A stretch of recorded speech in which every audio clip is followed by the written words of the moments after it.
მოგესალმებით მეგობრებო, გიბრუნდებით ახალი ვიდეოთი. გავქრით დავიკარგე, მაგრამ გამოვჭდი და ერთი თვის წინ დაახლოებით დავდე community-ში პოსტი, სადაც მინდოდა დაგეწერათ კომენტარები და კითხვები, რაც ჰქონდათ რეალურად და ამაზე გიპასუხებდით და აი დადგად რომ როცა უნდა გამოვიდეს შემდეგი ვიდეო და ამ ვიდეოში მე უპასუხებ ჩვენი გამომწერების გამოგზავნილ კითხვებს. სხვა შორის ძალიან ბევრი კითხვა არის დაწერილი, ვეცდები ამოვარჩიო და რაღაც ისე ჩავატიო, რომ ეს ვიდეო ძალიან დიდი და მოსაწყენი არ გამოვიდეს და მოდი დავიწყოთ და ვნახოთ თუ რა კითხვები გამოგვიგზავნეს ჩვენმა გამომწერებმა. მოდი გავხსნათ ასეთი კითხვით ეს ვიდეო, თუ რატო გამოდის არხზე ამდენად ცოტა ვიდეო და რამდენად ხშირად დაიდება ვიდეოები. პირველი რაც შემიძლია გითხრათ, რომ ბოლო პერიოდში ცოტა გაატვირთული გრაფიკი მქონდა უნივერსიტეტიდან გამომდინარე, პირადი საქმეებიდან გამომდინარე, ძალიან ბევრი პროექტი დამიგროვდა, რაღაც ახალი სიახლეების შემოტანა მინდა, რაზეც ვმუშაობ და იმედი მაქვს შემდეგ ვიდეოში, ან იმის შემდეგში გაგიზიარებთ ამ სიახლეს, რომ ბევრად უფრო მაგარი კონტენტი შემოგთავაზოთ, ბევრად უფრო მაგარი ლოკაციიდან და ბევრად უფრო მეტი სიახლით. ამიტომ დაელოდეთ ამ ვიდეოს შემდეგ ძალიან უფრო მეტად ხშირად გამოვა ვიდეოები, ბევრად უფრო პრაქტიკული ვიდეოები გამოვა და ბევრად უფრო საინტერესო ვიდეოები იქნება. მოდი გადავიდეთ შემდეგ შეკითხვაზე. ყველაზე ხშირად რა შეცდომებს უშვებენ ადამიანები ონლაინ უსაფრთხოებაში? ამაზე შემიძლია ერთი მთლიანი ვიდეო ჩაგიწეროთ და მოგიყვეთ შემიძლია მოგიყვეთ თუ ყოველი ფეხის ნაბიჯზე რა შეცდომებს უშვებენ ადამიანები. პირველი მაგალითად არის ის, რომ ყველას თავი გონია ძალიან დაცული და ფიქრობენ, რომ მათზე კიბერშეტევა არ მოხდება. ეს არის ისეთი სიცრუე, რომ სიცრუე კი არა და. ხო, ეს არის ისეთი ტყუილი, რომ ყველა ადამიანზე კიბერშეტევა არ მოხდება, როგორიც არ ვიცი რა, მეორე ეგეთი ტყუილი არ გამიგია. იდეაში პრობლემები არის ყველგან, მაგალითად ადამიანები უშვებენ შემდეგ შეცდომებს, რომ მარტივად ეგებიან ფიშერებზე, მარტივად ტყუდებიან რაღაცა პრიზების მოგებით და შემდეგ კარგავენ თანხებს ბარათებიდან. ამიტომ მეგობრებო, ნუ წამოეგებით რაღაცა ისეთ მახინაციებს და მახეებს, რომ სადაც გეუბნებიან მაგალითად რომ აი დაკლიკე გადადი და მოიგე მაგალითად 10 iPhone-დან ერთ-ერთი ან რაღაცა მსგავსი, ესე ჰაერზე არ ხდება, მსგავსი რაღაცეები ყოველთვის მსგავს ტიპის შეტევები მიზნად ისახავენ იმას, რომ როგორღაც თანხები გამოგძალონ, გაგისუფთავონ ბანკის ანგარიშები, ან მოყვარონ პირადი ინფორმაცია, პირობითად შეუძლიათ თქვენი პერსონალური აკაუნტები გატეხონ, სოციალური ქსელების და შემდეგ თქვენი სახელით გაავრცელონ მსგავს ტიპის რაღაცა მავნე ფიშინგები და ეს ბევრად უფრო დამაჯერებელი იქნება თქვენი მეგობრებისთვის. ანუ წარმოიდგინეთ, რომელი უფრო მარტივად დამაჯერებელი ფიშინგი იქნება პირობითად, რომელიც რაღაცა უცხო ადამიანისგან მოგდის შეტყობინება, რომ იცი რა, ამ ლინკზე გადადი და რაღაცა ახალ iPhone-ს მოიგებ. თუ მაგალითად მეგობარი როდესაც გიგზავნის, რომ აი ამ ლინკზე გადადი და რაღაცა გათამაშებაა და რაღაცას მოიგებ. ხო, ანუ პირობითად ჰაკერებს შეუძლიათ რომ გაგიდეხონ თქვენი აკაუნტები და შემდეგ თქვენი აკაუნტებიდან თქვენს სამეგობროს გაუგზავნონ, ასე ვთქვათ, ფიშერები და ბევრად უფრო მარტივად წამოაგონ ხალხი. ხო, ძირითადად ეს არის, რაზეც ხალხის უმეტესობა მარტივად ტყუდება, ანუ რაღაცა ფიშერებს ძალიან მარტივად ეგებიან და ამისთვის გვაქვს უკვე ერთი ვიდეო, რომელსაც აქ ამოვანათებ, შეგიძლიათ გადახვიდეთ და უყუროთ თუ როგორ შეამოწმოთ ლინკები და დარწმუნდეთ რაღაცა ფაილების უსაფრთხოებაში და უსაფრთხოდ, ასე ვთქვათ, გადმოწეროთ და ასე თუ ისე რაღაც საწყისი ნაბიჯები იცოდეთ თუ როგორ უნდა დაიცვათ თავი ონლაინ, ასე ვთქვათ, ყოველდღიურ ცხოვრებაში. შემდეგი კითხვა, რეალურად dark web ფორუმები არსებობს თუ არ არსებობს?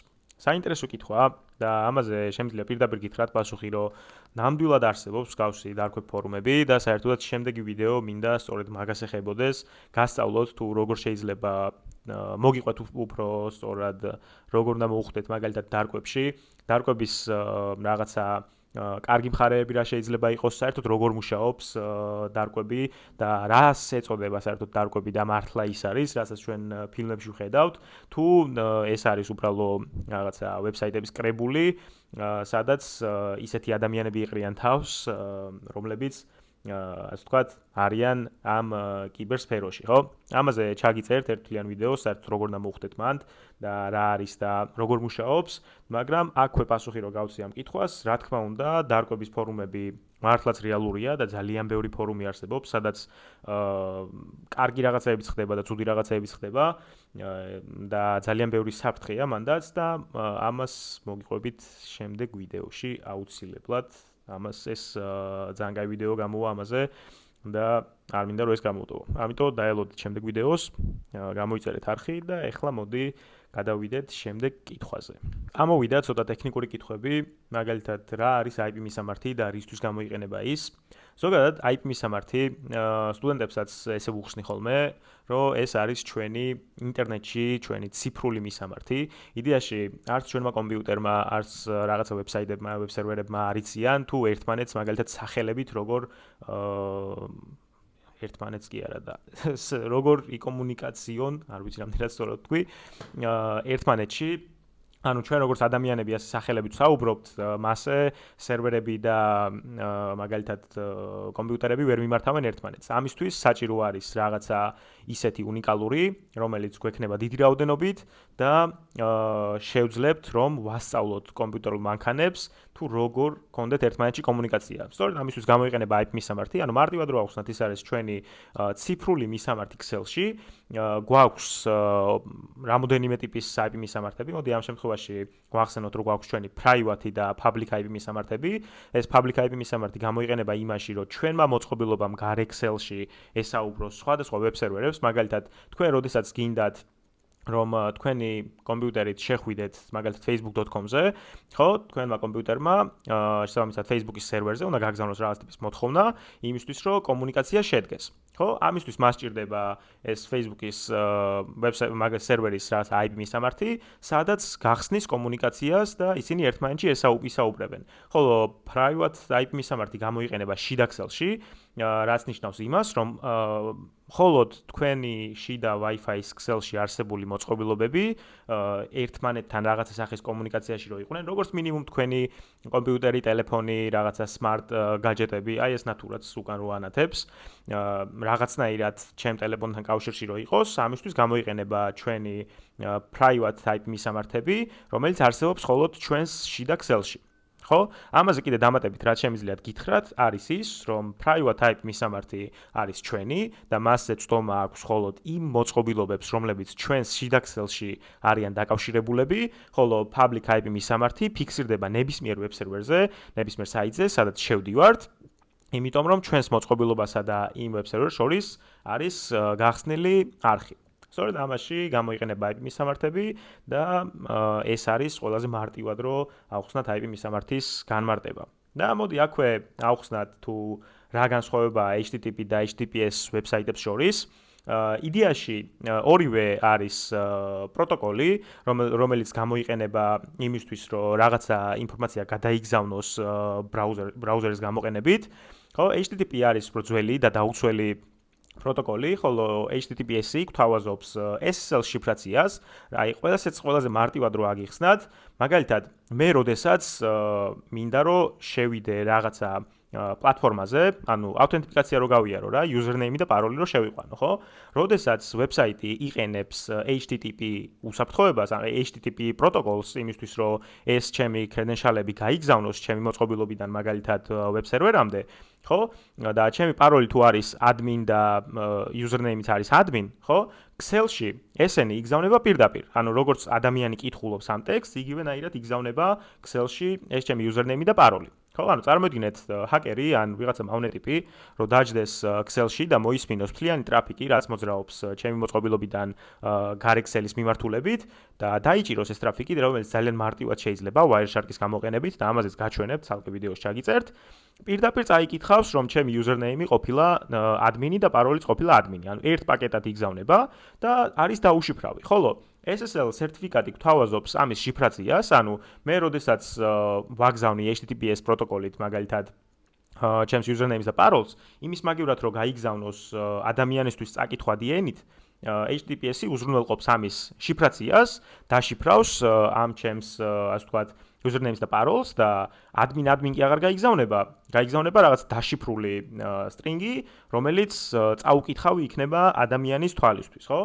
და ამის დეკრიპტაციაც მარტივი არ არის და არც იქნება მომდევნო რამოდენიმე წელიწადი ჩემი პირადი აზრით. მოდი აქვე გავცეთ ერთ-ერთ ტექნიკურ კითხვასაც პასუხი. თუ მაგალითად რა არის ვირუსი, ну უფრო ტექნიკური არა, რა არის ვირუსი, ტროიანი, მავნე პროგრამა, malware-ი. ეს იდეაში ჩვენ შეგვიძლია რაღაცა კლასიფიკაცია გავუკეთოთ. ეს არის პირდაპირ თარგმნოთ რა, malware-ი, შემოკლებით ეს არის რაღაცა მავნე software-ი, მავნე პროგრამა და გვაქვს ძალიან ბევრი ტიპის malware-ები. შეიძლება ეს იყოს რაღაცა keylogger-ები, rootkit-ები, ტროიანიც ერთ-ერთი malware-ის ტიპია, ხო? ანუ მავნე ვირუსია, რომელიც აი მაგალითად ვირუსებს გააჩნიათ ეგეთი ფუნქციები, აი მაგალითად worm-ებს, ხო? worm-ები რო ავიღოთ, თვით განმეორებადები არიან, როდესაც ერთ მოწყობილობაზე მოხდება მისი ჩაწერა და ერთი მოწყობილობის დაინფიცირება, მაგალითად worm-ები ავტომატურად, ასე ვთქვათ, შიდა ქსელში არსებულ მოწყობილობაზე ვრცელდებიან და ზოგადად შემიძლია გითხრათ ეგეთი საინტერესო ფაქტიც, რომ არსებობს ისეთი ტიპის მავნე ვირუსები, ისეთი ტიპის ტროიანები, რომელიც ჩადის, ასე ვთქვათ, კერნელის დონეზე, ჯდება და როდესაც ჩართავთ კომპიუტერს, ანუ შეიძლება სისტემის გადაყენებამაც არ უშველოს და ჯერ ვირუსი გაეშვას და შემდეგ ოპერატიული სისტემა ჩაიტვირთოს, რომელსაც დააყენებთ, ხო? ასევე აქვე შემიძლია გითხრათ ესეთი რაღაც, რომ მოდი ტროიანის განმარტებაც გავაკეთოთ. ტროიანი ჩემთვის ერთ-ერთი ყველაზე ფავორიტი malware-ის ტიპია, ანუ ყველაზე საინტერესო მავნე ვირუსია, იმიტომ რომ ძალიან ბევრი რაღაცის გაკეთება შეუძლია. მაგალითად, შეუძლია გაგვიხსნას დისტანციური წნომა რაღაცა მოწყობილობაზე, ხო? ასევე შეიძლება პირდაპირ სისტემა გაანადგუროს ან რაღაცა მსგავსი. მოკლედ, ძალიან ფართო გამოყენება აქვს და მისი სახელი მოდის სწორედ იმ ტროასხენიდან, რომელიც შეიძლება ძალიან ბევრ ადამიანს ახლა გაახსენდა, ხო? ეს არის, ასე ვთქვათ, ისეთი ვირუსის ტიპი, რომელიც რეალურად ჩაშენებულია ლეგიტიმურ software-ში, ანუ თქვენ მაგალითად რაღაცა აპლიკაციას იწერთ, რომლის გამოყენებაც გინდათ, მაგალითად ვიდეო ედიტინგისთვის ან რაღაცა თამაშს იწერთ, ხო? ეს ვირუსი მოყვება ამ აპლიკაციას, თქვენ რეალურად აპლიკაციას იყენებთ, მაგრამ უკანა ფონზე, ანუ background-ზე, ეს ვირუსიც არის გაშვებული, ხო? და ასე ვთქვათ, უკანა ფონზე მუშაობს და თქვენ წარმოდგენაც არ გაქვთ, რომ მუშაობს. თუ კი კარგად შემუშავებული ტროიანია, ხო? ამისთვის რაც შემიძლია გითხრათ, როგორ უნდა დაიცვათ თავი, რომ მოერიდეთ, ასე ვთქვათ, უცნობი საიტებიდან რაღაც აპლიკაციების გადმოწერას, ყოველთვის გადაამოწმეთ წყაროები, უყურეთ ამ ვიდეოს თუ როგორ გადაამოწმოთ ფაილები ვირუს ტოტალზე და ასე ვთქვათ, აუცილებელია კიდევ რომ აპდეიტები გქონდეს ჩართული ჩვენს მოწყობილობაზე.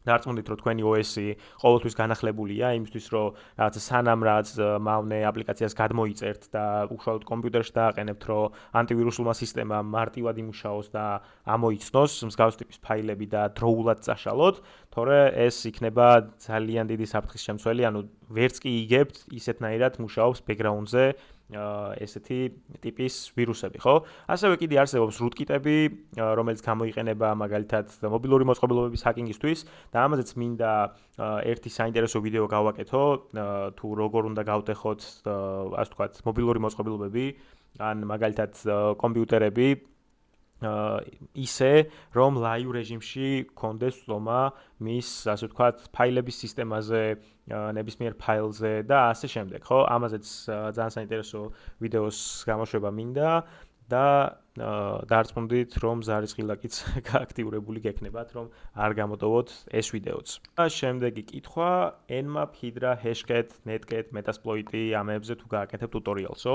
რა თქმა უნდა, მომდევნო თვეებიდან ბევრად უფრო მეტი ვიდეო დაიდება და უფრო მინდა რომ ესეთი თულები ავხსნა, შეიძლება ბევრად უფრო პატარა ვიდეოები გამოვიდეს, მაგრამ ასე ვთქვათ, ვეცდები დეტალებში აგიხსნათ ყველა ეს თული ქართულ ენაზე თუ როგორ უნდა გამოვიყენოთ, საერთოდ რას აკეთებს და განვიხილოთ, ასე ვთქვათ, დეტალურად პრაქტიკული შეტევები გავაკეთოთ და გასწავლოთ უშუალოდ ყველა ის თული და სკრიპტები, მაგალითად, რასაც ყოველდღიურ ცხოვრებაში ვიყენებთ ჩვენ პენტესტერები და რა თქმა უნდა, ამაზეც იქნება ტუტორიალები აუცილებლად. შემიძლია ამაზე გითხრათ დარწმუნებით პასუხი. და მოდი დღეისთვის ბოლო კითხვას უპასუხოთ, რომელიც ძალიან თვალში მომხვდა და ძალიან საინტერესო კითხვაა.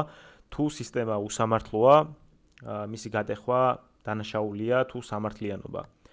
პირადად ამაზე რაც შემიძლია გითხრათ, რომ ნებისმიერი სისტემის გადახვა, როგორც ვიცით, ეს არის დანაშაული იმის მიუხედავად სისტემა სამართლიანია თუ არა. ხო?